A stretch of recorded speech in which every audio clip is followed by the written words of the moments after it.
You make good money, not billionaire money, not private jet money, but good money. You can afford the nice apartment, the newer car, the dinners out, the occasional weekend trip. You're not stressed at the grocery store. Your bills are paid on time. From the outside, you look comfortable. And yet, when you check your bank account at the end of the month, there's barely anything left. No real savings cushion, no serious investments, no sense of financial security. Meanwhile, someone earning less than you somehow has a bigger emergency fund and a growing investment portfolio. If that makes you feel a little called out, good. Because today we're talking about the trap of being almost rich. My name is Noah, and I spend way too much time thinking about why people who earn good money still feel broke. If you're someone who makes a solid income, but somehow can't seem to build real wealth, make sure to hit the subscribe button and give this video a thumbs up if this helps you out. Look, here's the thing. Most financial advice is aimed at two groups. People who are struggling financially, people who are already wealthy. But there's a massive group in the middle, the almost rich, who earn enough to feel comfortable, but not enough to be free. And here's what most people don't realize. Being almost rich comes with hidden costs that quietly destroy your ability to build wealth. Today, we're breaking down the 4 hidden costs that keep high earners stuck and how to escape them. Hidden cost 1, lifestyle inflation that scales faster than income. Let's start with the obvious one, but we're going deeper than the usual don't buy lattes advice. Here's what happens. You get a raise, your rent upgrades, your car upgrades, your subscriptions multiply. Your definition of normal gets more expensive. This is called lifestyle inflation. And according to multiple consumer spending studies, households tend to increase spending by 60 to 80% of every income raise. Real math example. Let's say you go from earning $50,000 to $80,000. That's an extra $30,000 per year. If you increase spending by just 70%, that's $21,000 in new expenses, leaving only $9,000 in additional savings potential. But here's where it gets really interesting. That $21,000 doesn't feel like overspending. It feels justified. Safer neighborhood, reliable car, better health care, social expectations. And suddenly, you're working harder, but your financial freedom hasn't moved. Psychological force, the hedonic treadmill. Humans adapt quickly. What felt luxurious 6 months ago now feels basic. You're not trying to impress others, you're trying to maintain your new normal. Now, you might be thinking, okay, but I deserve to enjoy my success. You do, but if every raise disappears into lifestyle upgrades, you'll always feel one step away from security, never at it. Hidden cost 2, the tax trap of the upper middle class. Here's something nobody tells you when your income rises.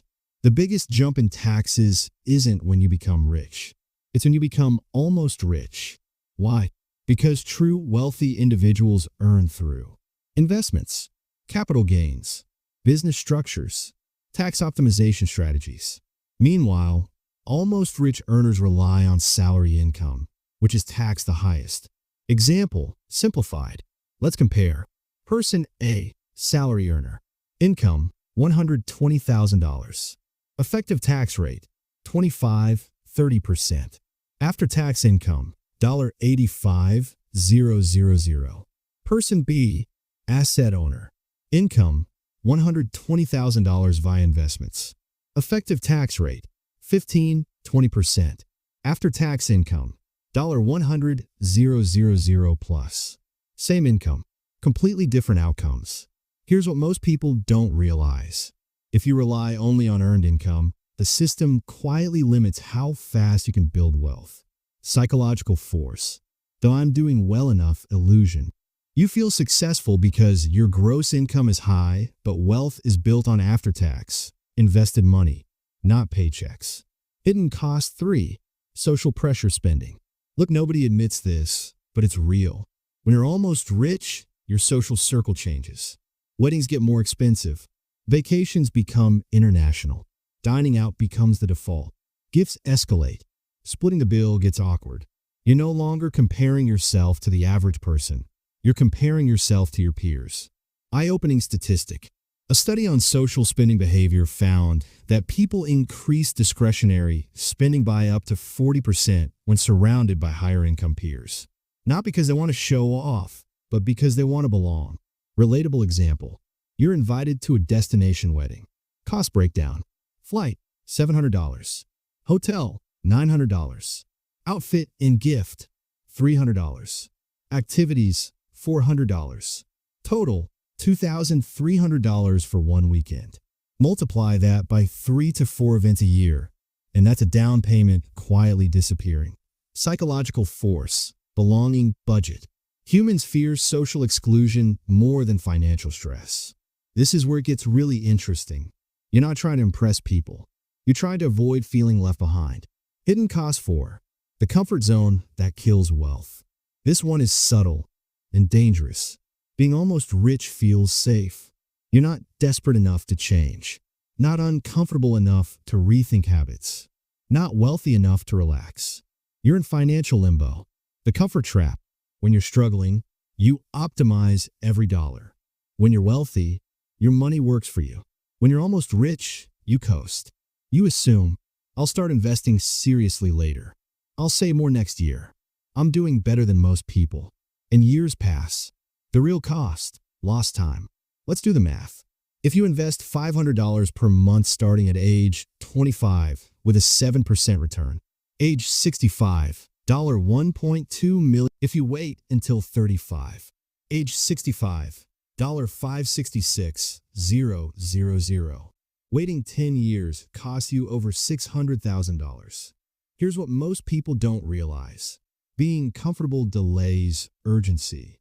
And urgency is what builds wealth. Why almost rich is more dangerous than being broke.